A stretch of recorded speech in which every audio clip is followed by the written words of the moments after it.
this is where we were in the last video. We completed this line integration around a closed path using direct line integration. Now we're going to use Green's theorem. Alright? Now I have erased much of the board already.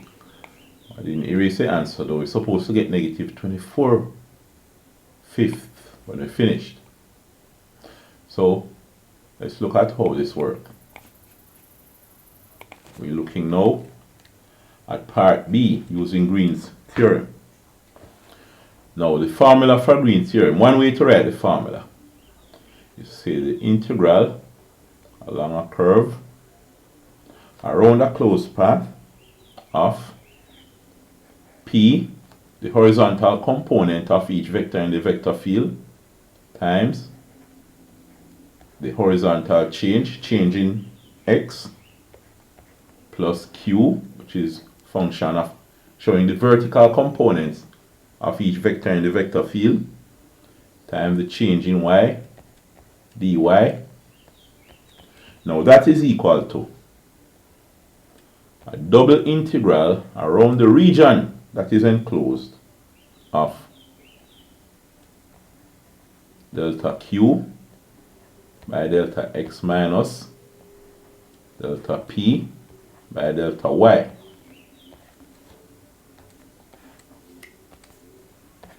Dx dy. So we have that, all right? Now, what is p? It says p dx. It shows that p is this part, x cubed y dx. So p would be x cubed y. So p is equal to x cubed y. What is q?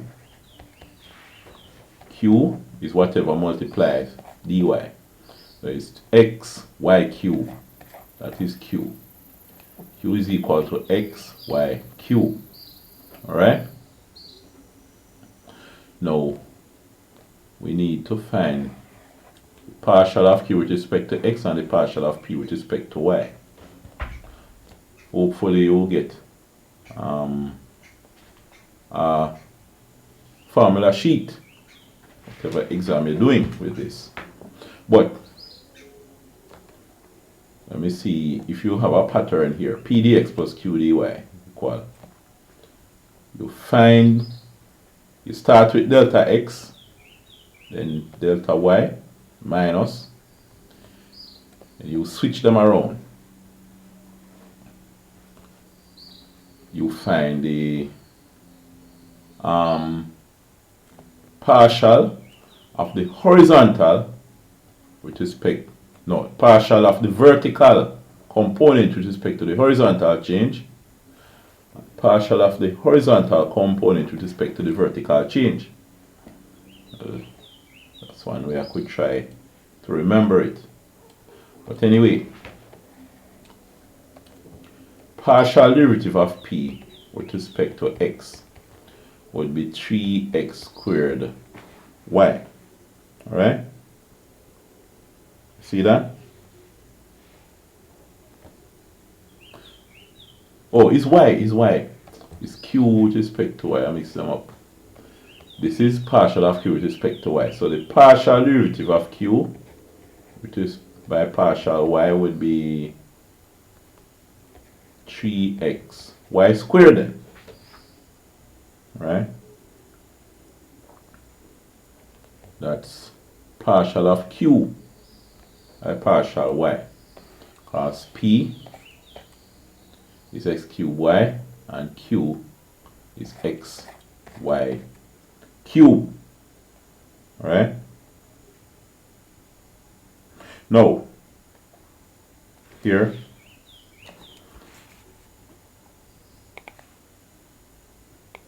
alright, do I have the correct formula? Let me just check something here. P dx q dy. Delta q, we have delta q by delta x Nice. And delta P by delta Y. Good. Alright, so we want, yeah, it's partial Q by partial X. I was mixing it up. Alright, this is partial Q by partial X. So the partial of Q by partial X is, what would this be? Y cube. And then this is partial P by partial Y. Partial of P by partial Y equal, so it would be X cube, right? So that's what we have then. Alright? So if we substitute these things now,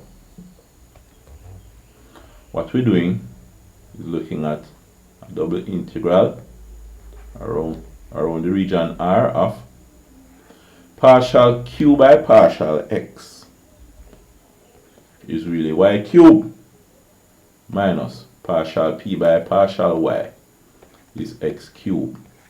You see that? Dx dy. Alright? Now, here we need the boundaries. This is saying X is from 0 to 2 and Y is from 0 to X. So let's see how this goes. If we put in the boundaries now, Y cube minus X cube, the inside integral is dx and the outside one is dy. Now X is going from 0 to 2, so it's 0 to 2, and Y is going from 0 to X. Y is 0 to X. Alright, but what I notice, you see, the last integral that you have should contain constants as the boundaries, not functions. So we're going to bring the Y inside and the X outside. So let's rewrite it. Y cube minus X cube. We want it dy and then dx, because dx is the one that has just the numbers. So dy is 0 to x, and then the dx part now is 0 to 2. Alright. So we have it set up just the way we want it. So let's see how this goes now. The inside integral first. Alright. We integrate this partial with respect to y. Now we have y to the 4th over 4 minus, now remember, x cube is just a constant because we consider x here as a constant. So what we would have when you integrate a constant with respect to y, we would have the constant by y.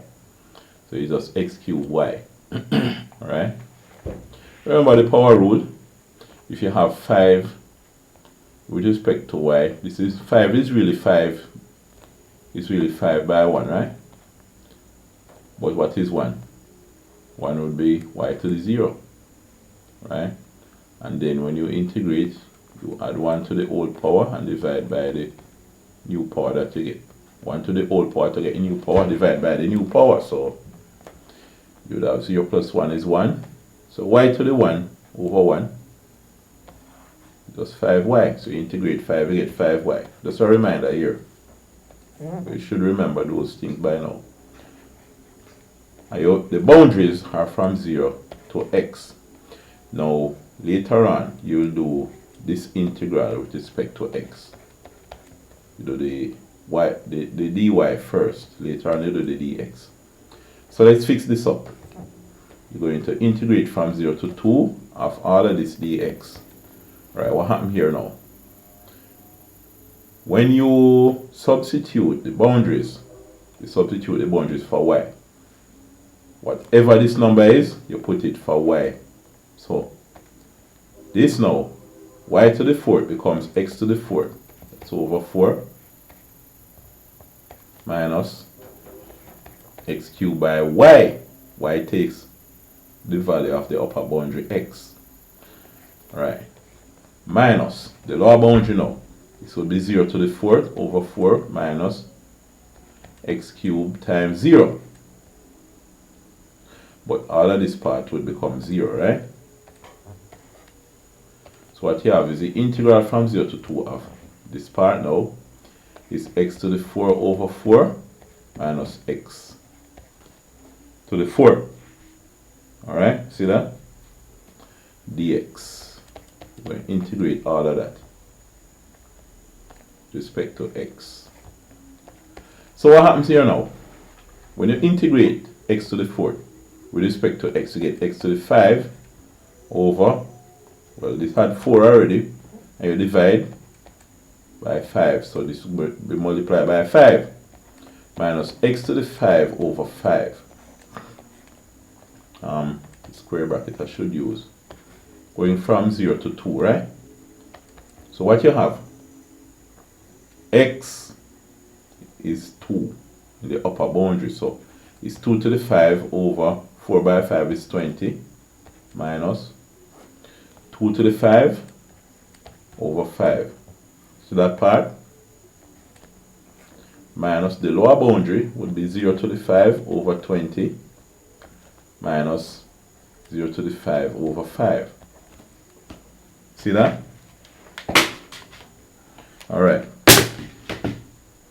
So now, what you have?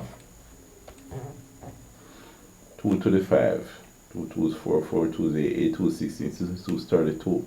This is 32 over 20 minus 32 over 5.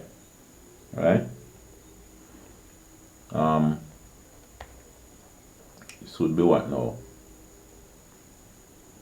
If you say you divide by 4, divide 32 by 4, you get 8, divide 20 by 4, you get 5. Minus 32 over 5. Okay, good. Now, 8 minus 32. The same as 32 minus 8. So if you do that, 8, 9, 10, 11, 12, you get 4. It's 24. And 8 minus 32 will give you a negative 24 over 5. Alright? So you see that? So here, negative 24 over 5. So that was the answer you got with the direct line integration. Alright? So the Green's theorem generally is shorter than the direct line integration. Right? This Green's theorem, it took a bit long because we showing the things step by step. It's not always shorter, you know, but usually, especially quite complicated functions to integrate, Green's theorem is generally shorter than using direct line integration. Alright, so I'll see you in the next video.